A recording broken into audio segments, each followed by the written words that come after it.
우리 사도행전 1장 6절부터. 누가복음 어제 이 사도행전과 연결시켜서 살펴봤습니다. 누가복음 24장 우리 한번 보실까요? 마지막 절이요.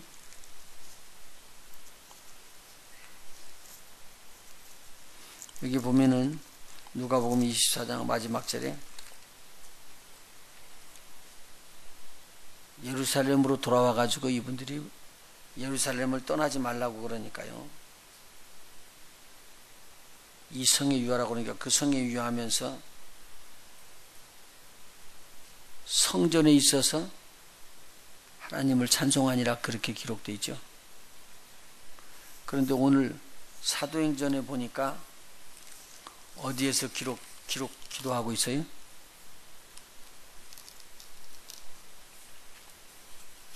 (13절) 보니까요. 사도행전 1장 13절에 보니까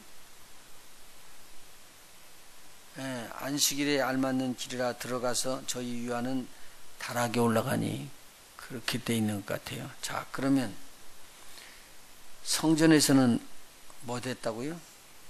하나님을 찬송했고요. 다락방에서는 같이 모여갖고 전혀 기도에 힘썼더라. 이제 그렇게 여기 기록이 돼 있네요. 그러니까 예수님께서 부활 승천하시고 난 다음에 제자들이 모여서 성전에서는 찬양하고 또 다락방에 모여가지고는 같이 기도했습니다. 근데 다락방에 모여서 기도한 사람들이 지금 몇 명 정도 되더라고요? 120명 정도 됐습니다. 여기에 보면은요, 사도의 직임을 맡았던 자들, 그러니까 감독의 직분을 맡았던 자들 13절에 보니까 11명이 기록되어 있고요. 그 다음에 14절에 보니까 여자들과 예수의 모친 마리아와, 그래서 그 새벽에 예수님의 부활하신 아침 새벽에 무덤을 찾아간 자들이 이 마리아, 여러 마리아가 나와요. 여기 보면은 7 귀신 들렸다가 쫓김을 받고는 그 다음에 깨끗함을 받았던 여인, 하나님 앞에 충성된 종이 됩니다. 그 여인도 마리아입니다. 막달라 마리아라고 그러죠. 근데 그 이름이 꼭 먼저 써져 있더라고요. 그리고 예수님의 어머니를 야고보의 어머니라고 써 있어요. 그래서 이렇게 마리아라고 써 있는데, 그 마리아와 예수의 아우들로 더불어 마음을 같이하여 저녁 기도에 힘쓰니라. 그러니까 아우들이라고 그러면은 지금 말하는 야고보서 기록자, 유다서 기록자, 조셉 4명이 있잖아요. 그 기록되어 있는 내용들. 그들이 같이 모여서 기도를 했습니다. 그러니까 이때 지금 다 이분들이 뭘 받았다고요? 성령을 받았다는 말입니다. 그러니까 이 120명 안에 이 사람들이 포함되는 거예요. 여인들, 여자들도 포함되고 거기에 마리아도 포함되는데, 여기 보니까 예수의 모친도 성령 세례 이때 받았네요. 이때 교회로 탄생한 것입니다. 우리가 그거는 기억을 해둘 필요가 있죠. 실질적으로 예수를 갖다가 하나님의 어머니라고 그래가지고 사성일체를 만들려고 그러는 건 그건 말이 안 되는 소리죠. 이것은 조금 실수한 것 같아요. 우리 천주교에서 그렇게 하는데 그건 옳지 않은 것 같고, 그래서 잘못하면 큰 문제가 생기죠. 여기서 저녁 기도에 힘쓰니라 그랬는데 그 사람의 숫자가 한 120명 정도 되었더라. 그리고 저들이 한 일이 있었습니다. 그것은 뭐냐면, 이제 가룟 유다가 하나 결kok에 대해서 빠졌으니까 그냥 내버려 두고 자기네들 할 일만 하면 좋을 텐데, 여기서 베드로가 갑작스럽게 기도하는 중에 저희들이 이제 모여가지고 있을 때 이야기를 합니다. 다윗의 입을 따가사 예수 잡아 죽일 자를 미리 다 고했는데 그게 가룟 유다더라. 가룟 유다는 이미 자기의 직무를 버리고 불에 삭슬 사고 이게 몸이 곤두박들어지고 목에 달아서 죽고 그 다음에 배가 터져 죽었다고 이제 성경에 기록이 되어 있죠. 지금은 이렇게 해서 다 알려진 사실이기 때문에 이제 우리가 이 한 사람 결격한 사람들 대신에 뽑아서 한 사람을 더 세워서 이 감독의 직분을 감당할 수 있도록 그렇게 해야 할 것 아니겠느냐, 그렇게 말을 했습니다. 그래서 20장에 보면요, 그 직분을 타인이 취하게 하소서라는 직분이라는 단어가 나오죠. 그 직분을 위해서 뽑은 사람이 있었습니다. 두 사람을 뽑았는데요, 하나는 바사바사라고 하는 유스도고를 뽑았고, 하나는 요셉이라고 하는 마띠아를 뽑았습니다. 이 사람들이 맡을 직분이 25절에 기록되어 있습니다. 한번 보시죠. 25절입니다. 저희들이 이 사람을 놓고 이제 기도를 하죠. 24절부터 보세요. 저희가 기도하여 가로되 무사람의 마음을 아시는 주여, 이 두 사람 중에 누가 주의 택하신 바 되어 봉사와 및 사도의 직무를 대신할 자를 보이시옵소서. 그 직분이 지금 뭐예요? 직임이요? 무슨 일을 하라고요? 봉사와 사도의 직무라고 나와 있죠. 그러니까 이 귀한 직분을 누구는 지금 버리고 떨어져 버린 거예요. 가룟 유다는요. 그리고 대신 누가 뽑히게 되냐면 제비를 뽑았더니 마띠아가 뽑혀져 나왔더라. 자, 그러면은 지금 예루살렘에 떠나지 말고 이 성에서 뭘 기다리라고 그랬어요? 보혜사 성령 보내주시는 것, 성령을 아버지 약속하신 것을 기다리라고 그랬는데, 이 성령이 부어지기 전까지 무슨 일을 했냐면 찬송하고 기도하고, 그리고 뭐 했었어요? 하나님의 주시는 그 직임, 감독의 직분을 잘 감당할 수 있는, 사도의 직분을 감당할 수 있는 그 자리를 걸겨울시키고 떨어져 나갔던 사람은 대신 하나를 뽑자. 그래서 마띠아를 뽑았습니다. 자, 그러면 마띠아가 지금 돼가지고 같이 12명이 된 사람들이 해야 될 임무가 뭐느냐? 여기 보면은 사도의 직무라고 그러는데, 그 사도의 직무 중에서 가장 중요한 부분이 22절입니다. 오늘요. 그 직무가 뭐라고요? 22절. 항상 우리와 함께 다니던 사람 중 하나를 세워 우리로 더불어 뭐라고요? 예수의 부활하심을 증거할 사람이 되게 하여야 하리라. 이것이 직무예요. 그러니까 사도의 가장 큰 직무는 뭐냐면 예수의 부활하시는 걸 증거하는 거예요. 이게 복음의 핵심입니다. 그러니까 초대교회가 성령으로 지금 임하기 직전이죠. 임하기 직전이 곧 있으면 임하는데, 예수님께서 부활 승천하셔서 하늘에 올라가신 다음에 남아있는 동안 10일 동안에 저들이 예루살렘을 떠나지 아니하고 아버지께서 약속하신 성령 부어주실 것을 기다리고 있으면서 한 일 중에 하나가 뭐냐면 이 직무를 감당할 자를 뽑아 세우자는 거예요. 우리 하나님이 우리에게 약속하셨던 그 일들을 이루기 위해서 이 부활의 증인이 되는 것이 우리가 가장 큰 소망이다. 그래서 성령이 부어지는 것입니다. 한번 보시죠. 앞에요. 1장 6절입니다.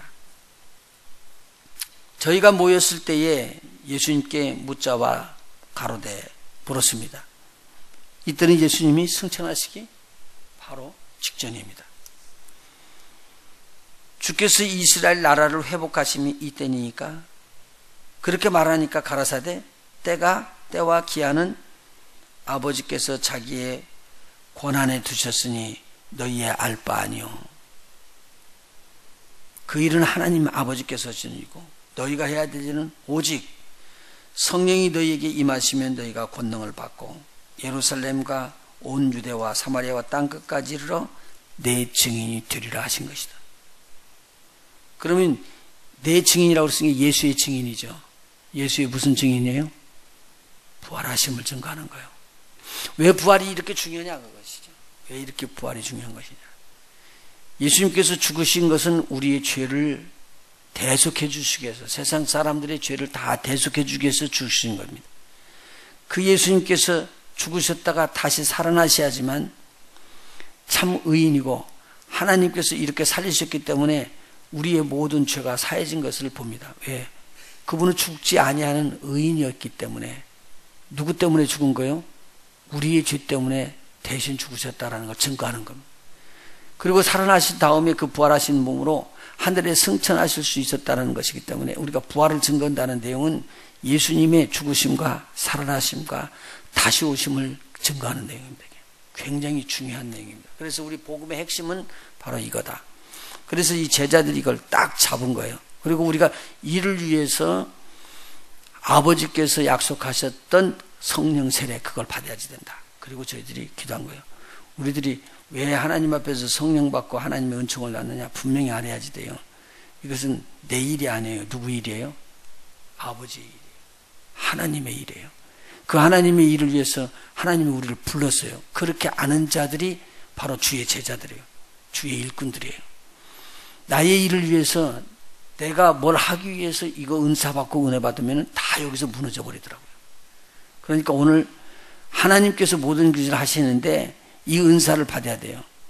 틀림없이 받아야 돼요. 그리고 이것을 틀림없이 주시는 것이기 때문에요. 자, 그러면은 오늘 8절에 나오는 것처럼 오직 성령이 너희에게 임하시면 뭘 받아진다고요? 권능이 받아져요. 이 권능이라는 것은요, 무슨 권능이냐면 예루살렘과 온 유다와 사마리아와 땅끝까지 이르러 예수의 증인되는 일에 필요한 권능이에요. 할렐루야. 이거 바꾸지면 안 돼요. 우리에게 은사가 들어가지고 사람들에게 보이기 위해서, 나타내 보이기 위해서 그렇게 하는 성령의 은사가 아니고 우리들이 하는 은사는 예수의 증인이 되기 위한 거예요. 그걸 위해서 은사가 우리에게 들어오도록 기도하고 간구하면은 하나님께서 부어줘요. 내가 지금 직분이 이렇게 돼 있기 때문에 내가 그래도 안수 집사잖아. 내가 그래도 교회 집사잖아. 그러니까 성령 받아야 될 거 아니야. 아니, 내가 집사 돼야 되기 때문에 성령 받아야 되겠잖아. 목표가 틀렸어요. 다른 거예요. 우리 주님께서 우리에게 복음의 일꾼 되라고, 예수의 증인 되라고 라는 것이 확실히 들어갔을 때 하나님의 성령의 기름 부음이 우리에게 넘쳐나요. 그렇지 않으면요, 복음 증거하는 거 우리하고 별다른 인물이 되어버려요. 굉장히 중요한 것이죠. 자, 그러면 이 복음의 핵심이 뭐라고 그랬어요? 부활하신 예수님을 증거하는 거예요. 그 부활하신 주님이 어디로 가셨죠? 자기네들이 보는 앞에서 하늘로 올라갔죠. 근데 그 예수님께서 어떻게 하신다는 것이죠? 나중에요, 틀림없이 오십니다. 그리고 우리의 복음을 받았던 사람들을 틀림없이 만나줄 것입니다. 그것이 복음입니다. 그러니까 너도 나도 같이 오시는 주님 만날 것이다. 그분이 부활하신 주님이다라고 이야기한 거예요. 이제 부활이라는 것이 뭐냐고요. 이 부활에 대한 내용을 오늘 충실하게 알았으면 좋겠습니다. 어제 제가 좀 말씀을 드렸죠. 누가복음 24장에 보면 그렇게 기록되어 있네요.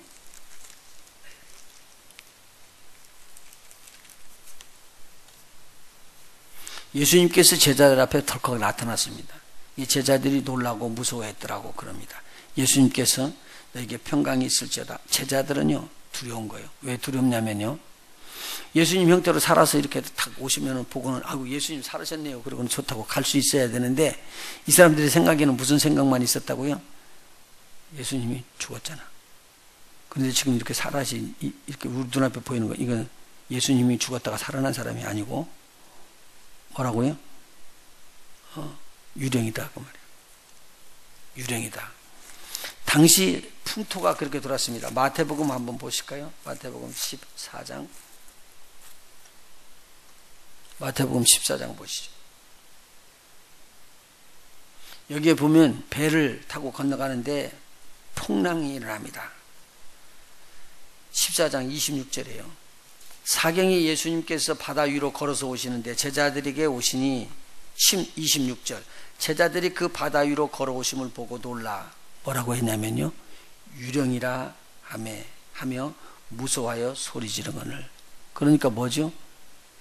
영이다 이거예요. 귀신이다 이거죠. 그러니까 오늘 지금 누가복음에서 말하는 내용, 이거 예수님은 아니고, 예수님 죽었는데 예수님이 뭐가 왔다는 거예요? 유령, 귀신이 왔다는 거예요. 영이, 죽은 영이 왔다고 이렇게 이야기를 하는 거예요.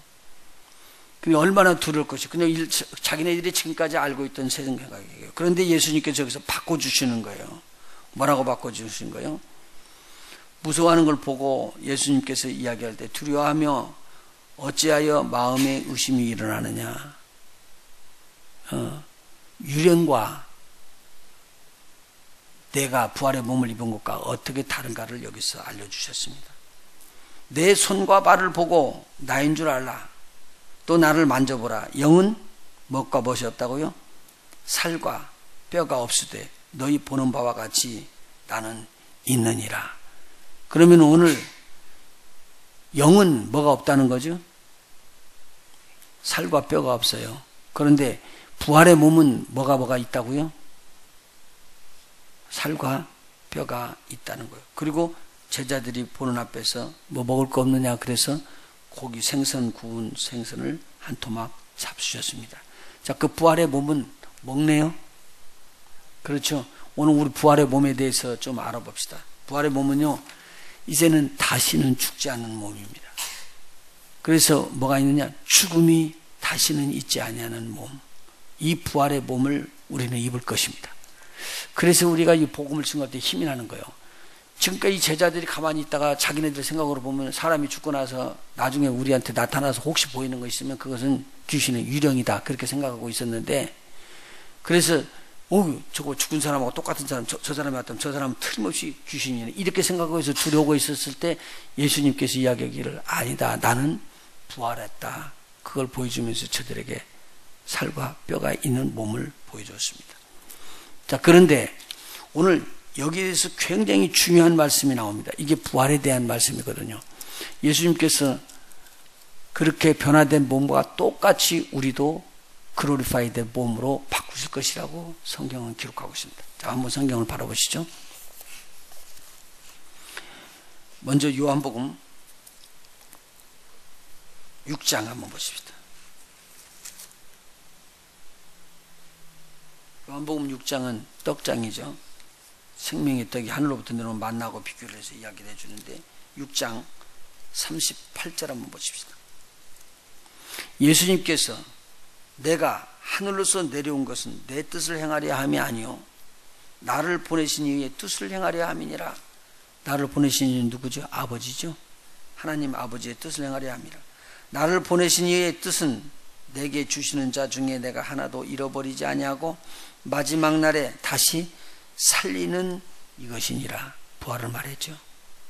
내 아버지의 뜻은 아들을 보고 믿는 자마다 영생을 얻는 이것이니 영생이라고 그랬습니다.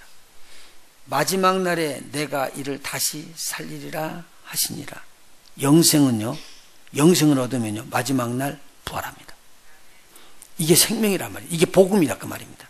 가장 중요한 복음 뭐냐? 네가 만일의 경우에 영생을 얻게 되면 마지막 날 너는 죽지 아니하고 예수님과 같이 부활한다 그 말입니다. 그 이야기를 요한복음 한번 보시죠. 11장. 우리가 다 암송하는 것이죠. 25절 11장 25절 같이 한번 25절 26절까지요. 시작. 나는 부활이요 생명이니 나를 믿는 자는 죽어도 살겠고 무릇 살아서 나를 믿는 자는 영원히 죽지 아니하리니 이것을 네가 믿느냐. 오늘 그러면 우리가 믿다가 예수님을 믿다가 육체의 생명이 다해서 죽는 사람들 또는 어떠한 불행한 일이 있어서 순교를 당하는 일이라든가 하나님 앞에 영광 돌리기 위해서 하던 일들 중에서 졸지에 하나님 앞에 부름을 받아서 그렇게 육신이 죽은 자들은 또 그날 다시 살게 될 것이다 라는 말입니다. 나를 믿는 자는 죽어도 살겠고 죽어도 산다는 말이죠. 무릇 살아서 나를 믿는 자는 영원히 죽지 아니하리니 이것을 네가 믿느냐.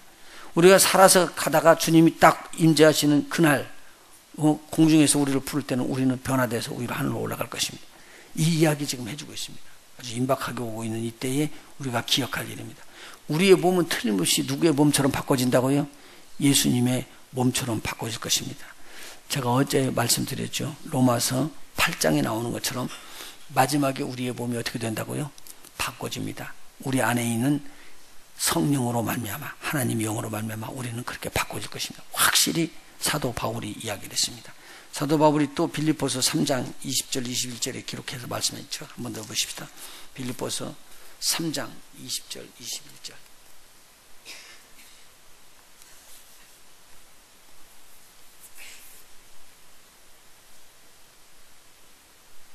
오직 우리의 시민권은 하늘에 있는지라. 거기로서 구원하는 자 곧 주 예수 그리스도를 기다리노니 그가 만물을 자기에게 복종케 하실 수 있는 자의 역사로 그 힘과 그 역사로 우리의 낮은 몸을 자기 영광의 몸, glorified body, 부활의 몸으로 그와 같은 형체와 같이 우리를 변케 하시리라.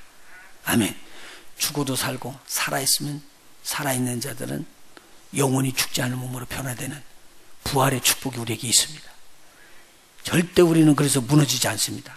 아무리 어려움이 들어닥쳐도 우리는 끝내는 승리하고 말을 승리자 될 것입니다. 이런 하나님의 축복이 저에게 있는 것을 알고 오늘도 주님의 이름으로 승리하시기를 예수의 이름으로 축원해 드립니다.